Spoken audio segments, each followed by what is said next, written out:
दोस्तों, हमने एक वीडियो हिंदी असिस्टेंट प्रोफेसर के फर्स्ट पेपर की 3 इकाइयों पर बनाया था और अब उसकी अगली कड़ी में चौथी और 5वीं यूनिट के लिए आज हम वीडियो बनाएंगे। और अगर आपने वो पहले वाला वीडियो नहीं देखा है तो फर्स्ट पेपर की 3 यूनिट के लिए उस वीडियो को देखना ज़रूरी है।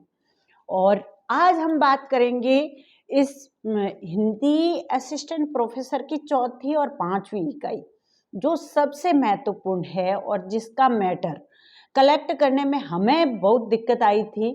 तो जो दिक्कत हमें आई थी वो आपके सामने ना आए, इसके लिए मैं एक एक किताब आपको सामने दिखा करके और वीडियो में बता दूंगी कि ये किताब यहाँ से पढ़ने के बाद अपने कोई सवाल गलत होने की गुंजाइश नहीं रहती है जी। तो आज हम बात करते हैं फर्स्ट पेपर की यूनिट चौथी और 5वीं की। तो चौथी यूनिट का जो पहला है, ये जैसा सिलेबस है अपना, इस सिलेबस के अनुसार ही हमें पढ़ना है और इस सिलेबस के अकॉर्डिंग ही हम देखेंगे कि कौन सी किताब हमारे लिए उपयोगी है। सबसे पहले है पृथ्वीराज रासो। तो पृथ्वीराज रासो का पद्मावती समय जो चंद्रवरदाई का है वो अपने सिलेबस में लगा हुआ है। तो उसके लिए मैंने ये वाली किताब जो आपको अभी दिख रही है, मैंने इसे पढ़ा था, इस किताब को मैंने पढ़ा था और ये है मदन लाल शर्मा और गीता कौशिक द्वारा लिखी गई समीक्षा। लेकिन अगर आपको ये समीक्षा नहीं मिले तो इसकी जगह आप अशोक प्रकाशन की भी ले सकते हो, उसमें भी भूमिका दे रखी होती है और आपके वो किताब भी काम आ सकती है। इन जो ये समीक्षाएं मैंने पढ़ी है इन सब में लगभग भूमिका दे रखी है जो आपने काम किए।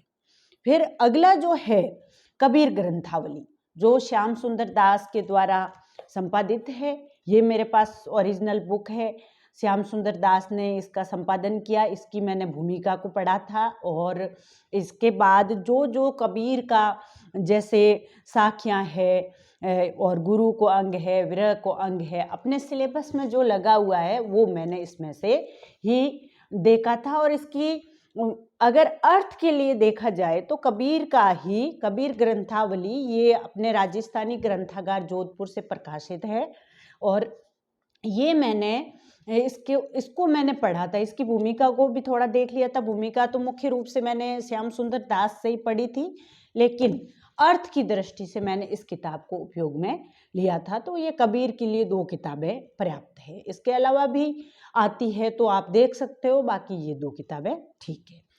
और फिर आती है मीरा मुक्तावली। मीरा मुक्तावली सबसे आसान, सबसे गद्य और पद्य दोनों भागों में सबसे आसान अगर किसी टॉपिक को कहा जाए तो ये है मीरा मुक्तावली। जैसे ही हम इनके पद को पढ़ेंगे वैसे ही वो पद हमें समझ में आ जाएंगे और किसी प्रकार की कोई दिक्कत नहीं आएगी। हालांकि इस जो ये मीरा मुक्तावली है इसमें अर्थ नहीं दे रखा है, शब्दार्थ दे रखे हैं, लेकिन उन शब्दार्थ के माध्यम से ही इसको हम समझ सकते हैं। तो आप इसका अध्ययन कर सकते हैं। ये नरोत्तम दास स्वामी की ही अपने सिलेबस में लगी हुई है और यही मेरे पास है। ये भी राजस्थानी ग्रंथागार से ही ली गई है। इसके बाद है भरमर गीत सार, जो रामचंद्र शुक्ल के द्वारा संपादित है।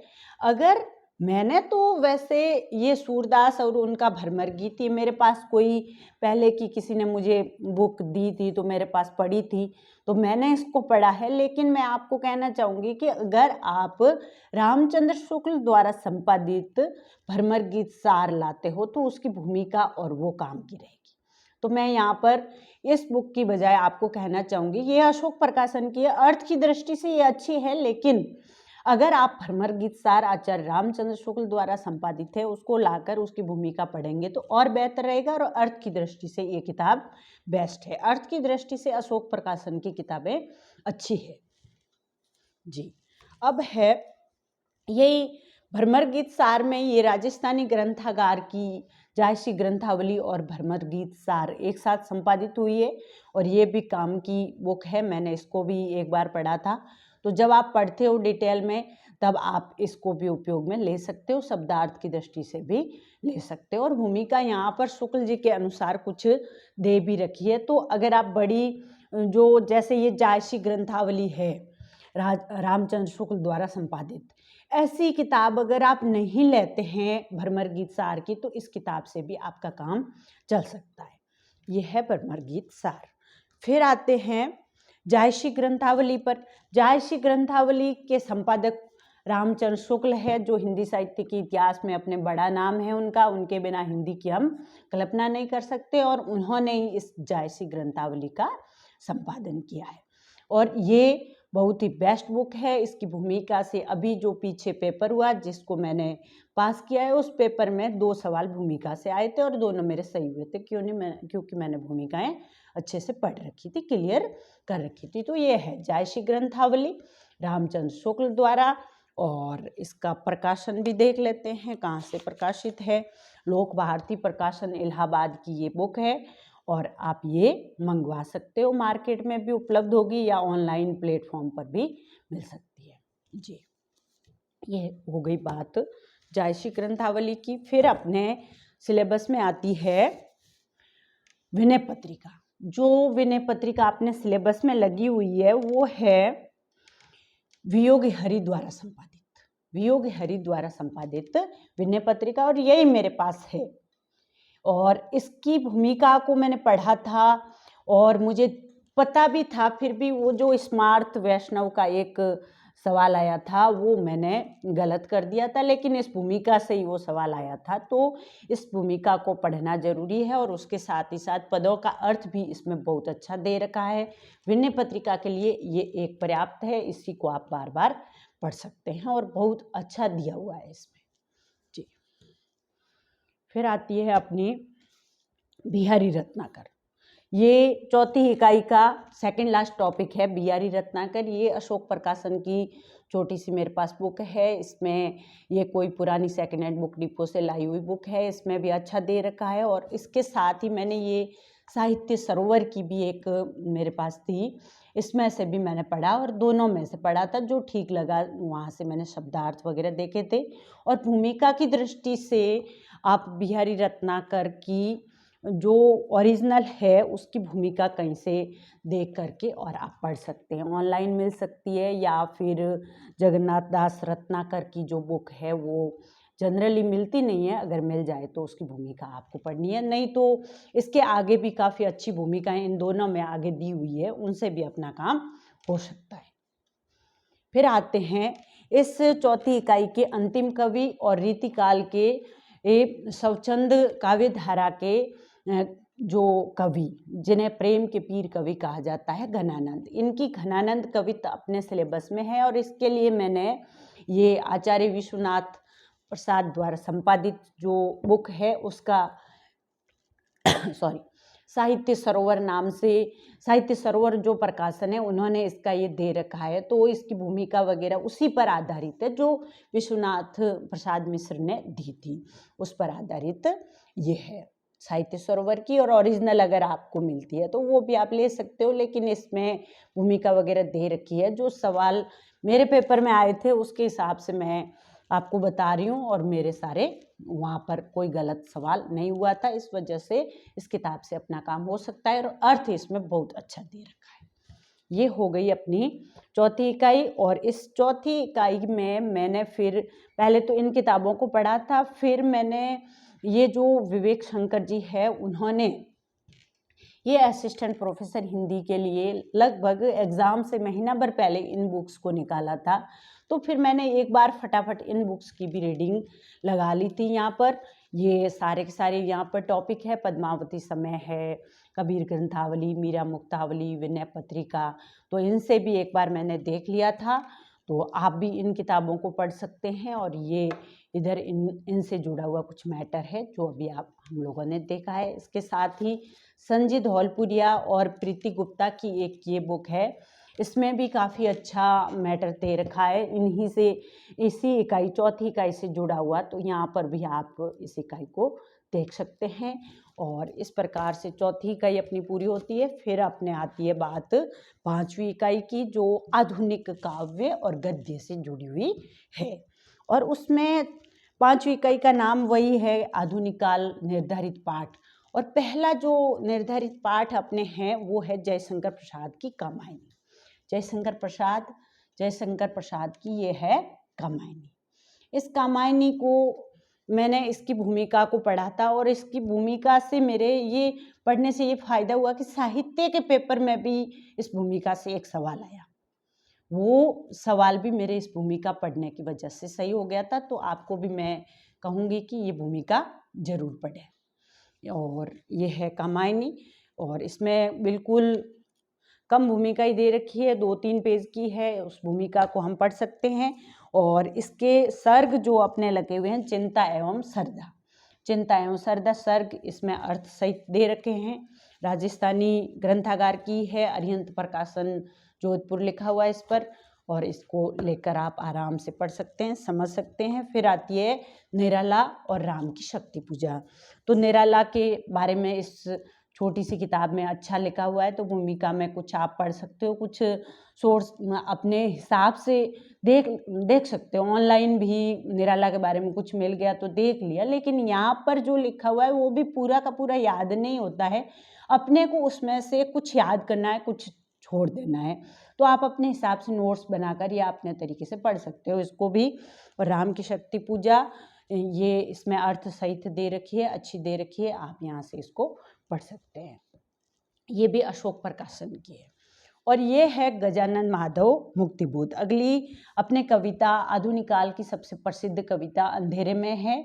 और इस कविता को लिखने वाले हमें पता ही है, गजानन माधव मुक्तिबोध है। और इसके लिए मैंने इस किताब को पढ़ा था। और इससे पहले एक और मेरे पास थी, ये साहित्य सरोवर की है, ये थोड़ी मुझे अच्छी लगी। एक अशोक प्रकाशन की भी येलो कवर की आती है, पहले मैंने उसको पढ़ा था, बाद में मैं ये लाई। और ये पढ़ने के बाद ये थोड़ी मुझे और अच्छी लगी थी, इस वजह से मैं आपके लिए इसको रेकमेंड करती हूँ। और अगर आपको अशोक प्रकाशन वाली आपके पास है तो वो भी अच्छी किताब है, कोई दिक्कत नहीं। आप किसी भी एक से या दो से भी आपकी इच्छा के अनुसार पढ़ सकते हैं। फिर आते हैं गोदान। अब गद्य साहित्य की बात है। अब यहाँ पर पांचवी इकाई में जो हमारे पास टॉपिक्स है वो गद्य साहित्य है। और गद्य साहित्य में सबसे पहले आते हैं प्रेमचंद जी। और प्रेमचंद जी का गोदान, ये मेरे पास कमल किशोर कोयन का द्वारा संकलित और संपादित गोदान है, जिसमें उन्होंने शुरुआत में ये प्रेमचंद खुद ने किस प्रकार लिखा है उसके बारे में दे रखा है, प्रेमचंद की खुद की राइटिंग में। तो ये बुक अगर आप लाते हैं तो और अच्छी बात है, नहीं तो गोदान आपको मार्केट में जो भी उपलब्ध है वो आप ला सकते हो, पढ़ सकते हो, उससे कोई दिक्कत नहीं है। इसमें ओरिजिनल किताब पढ़ने में ही ज़्यादा फ़ायदा है। और फिर कोई समीक्षा अगर हमें मिलती है या कोई सवाल मिलते हैं तो उनको हम हल कर सकते हैं। फिर आती है अपनी त्यागपत्र जैनेन्द्र। त्यागपत्र है तो दिखने में तो बिल्कुल छोटी सी पतली सी किताब है, ये ओरिजिनल ही किताब है मेरे पास और इसी को मैंने पढ़ा था। वैसे तो हम अगर रनिंग में पढ़ें तो घंटे भर का काम है, लेकिन समझ बनाकर पढ़ते हैं तब त्यागपत्र गोदान से भी ज़्यादा टाइम लेने वाली किताब है, क्योंकि इसमें जैनेन्द्र कहना क्या चाहते हैं ये समझने में हमें समय लगता है। तो इसको भी हम ओरिजिनल बुक को ही पढ़ेंगे। और यहाँ से रेफरेंस पूछे जाते हैं, जैनेन्द्र के बारे में सवाल आते हैं तो आप कहीं से भी जैनेन्द्र जो बाकी अपनी किताबें हैं नागेंद्र वगैरह साहित्य की इतिहास, वहाँ से इन ये जो लेखक लोग हैं इनके बारे में हम थोड़ा सा अपना नोट्स वगैरह तैयार करके मैटर तैयार करके रख सकते हैं जो अपने काम आए। और इस प्रकार से ये त्यागपत्र पढ़ना पड़ेगा अपने को। और उसके साथ ही महाभोज मन्नू भंडारी का राजनीतिक उपन्यास है, इसकी ये ओरिजिनल बुक है, इसको भी हम पूरे विस्तृत तरीके से इसी बुक को पढ़ेंगे और इसमें किस प्रकार से मन्नू भंडारी क्या कहना चाहती है उसको समझेंगे। और मन्नू भंडारी के बारे में और कहीं से भी आपको कोई भी जानकारी मिलती है उसको आप एक जगह कलेक्ट कर लीजिए और अपनी तैयारी कीजिए। कुछ इम्पोर्टेंट जैसे कोर्स होते हैं उनको आप नोट करके भी रख सकते हैं। फिर आते हैं निबंधों की बात होती है तो सबसे पहले श्रद्धा और भक्ति रामचंद्र शुक्ल का, जो इस चिंतामणि में मुझे मिल गया था और मैंने इसी से पढ़ा था। ये तो मेरे पास जयपुर के पंचशील प्रकाशन की, नहीं, मलिक एंड कंपनी जयपुर की है मेरे पास। कहीं की भी आपको चिंतामणि मिल जाए, इलाहाबाद की मिलती है, वहाँ के प्रकाशन की तो और बेस्ट है, और ये भी ठीक है, कोई दिक्कत है नहीं। तो ये श्रद्धा और भक्ति निबंध है, इसको हम यहाँ से पढ़ सकते हैं, और इसके लिए और तो कोई समीक्षा पुस्तक निबंध वगैरह में पढ़ने की आवश्यकता नहीं रहती। और बाकी इसके बाद जो निबंध आते हैं, नाखून क्यों बढ़ते हैं, और गंधमादन, और गंधमादन से राघव करुण और रस, एक ही हमारे सिलेबस में लगा था, तो हमने पहले एक बार पूरा का पूरा डाउनलोड कर लिया था गंधमादन। तो उसमें बहुत सारे निबंध थे, एक बार तो 4-5 तो मैंने पढ़ भी लिए थे। फिर आरपीएससी ने वापस इस गंधमादन से एक निबंध राघव करुण और रस कर दिया था, फिर हमने राघव करुण और रस को ही पढ़ा था। तो वो पहले तो हमने ऑनलाइन डाउनलोड करके पढ़ा था, और फिर ये जो किताब है अपनी विवेक शंकर जी ने ये बाद में निकाली थी, हमारे एग्ज़ाम से लगभग महीना भर पहले। तो इसमें ये सारे निबंध और कहानियाँ अपने पास उपलब्ध है, इसमें से भी आप पढ़ सकते हो। हमारे सामने जितनी दिक्कत आई थी उतनी आपके सामने नहीं आने वाली है, क्योंकि अब मैटर आराम से आपको मार्केट में मिल जाएगा। हमने तो इधर उधर से बहुत जगह से ढूंढ ढांड करके कलेक्ट करके, बाद में पढ़ने से ज़्यादा मैटर कलेक्ट करने में दिक्कतें हमने झेली थी, और आपको इस प्रकार की कोई दिक्कत नहीं आने वाली है। यहाँ पर ये देखो, ये सारे के सारे उसने कहा था, कफन, पुरस्कार, रोज, पराई प्यास का सफ़र, ये राजस्थान के कवि आलम शाह खान, इनकी ये बहुत अच्छी बाल मजदूरी पर कहानी लिखी गई है। उसके साथ कई और मुद्दे भी वो उठाते हैं। उजाले के मुसाहिब, ये विजयदान देथा साहब की है। तो ये सारे के सारे अपने को इस एक किताब में भी मिल सकते हैं। और इसके अलावा मैंने ये हिंदी की 5 कहानियाँ इसमें भी, जैसे कफन है, इसमें पुरस्कार है, इस किताब में भी आपको 2 कहानियाँ मिल जाएगी। पुरस्कार अलग से भी अकेली भी मिलती है राजस्थानी ग्रंथागार की तरफ से, उसको भी मैंने मंगवा रखा था, ये रही। और उजाले के मुसाहिब ये भी अकेली निकाली थी ग्रंथागार वालों ने, तो ये एक किताब ये भी है। अगर अलग अलग आप चाहते हो कि छोटी सी पतली सी हो, मेरे कहीं पर भी कैरी करने के लिए आसानी रहे, साथ लेकर जाऊं, तो आप ये भी ला सकते हैं। और एक ये है संजय धौलपुरिया सर और प्रीति गुप्ता मैम की किताब, इसमें काफ़ी ऑब्जेक्टिव्स अच्छे दे रखे हैं और मैटर भी दे रखा है, तो इसको भी आप पढ़ सकते हो। इस प्रकार से ये दोनों इकाइयों की किताबें हैं। और इसमें एक और टॉपिक था जो रह गया है, ये तिब्बत यात्रा। तिब्बत यात्रा के लिए मैंने तो क्या किया था, पहले बुक मिल नहीं रही थी मार्केट में, तो पीडीएफ निकाली थी, पीडीएफ निकाल करके और उस पीडीएफ से मैंने पढ़ा था। और फिर उसके बाद तो इसमें भी तिब्बत यात्रा का जो पार्ट है वो इसमें होगा। इसमें भी मेरी तिब्बत यात्रा का काफ़ी सारा मैटर है, लेकिन एक बार आपको पूरी बुक है, अभी तो मार्केट में इस टाइप की इतनी बड़ी बुक होगी शायद, ऐसे इतनी साइज़ की है मेरी तिब्बत यात्रा, उसको ला करके आप पढ़ सकते हो। और उसके बाद इसमें से कुछ कोट्स है राहुल शंकरतयन के, उन कोट्स को आप इसमें से भी याद कर सकते हो, इसमें से भी पढ़ सकते हो। मेरी तिब्बत यात्रा को जितनी बार पढ़ोगे उतनी बार नया लगेगा, और याद करने में भी काफ़ी, एक बार को तो लगेगा कि कह क्या रहे हैं, लेकिन बहुत ही अच्छा ये यात्रा वृत्तांत है और पढ़ने में बड़ा आनंद आएगा। तो इस प्रकार से ये दोनों यूनिट्स है अपनी, इन पर हमने बात की कि कौन सी बुक कहाँ से पढ़ सकते हो, और जितना आपको ओरिजिनल इनके संस्करण मिलते हैं तो वो लाइए। इनकी समीक्षाएं अशोक प्रकाशन की भी अच्छी है, बाकी और किसी की भी आपको पसंद आए तो वो भी पढ़ सकते हैं।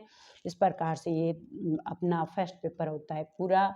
ओके, आराम से पढ़िए, खुश रहिए, मस्त रहिए। ठीक है।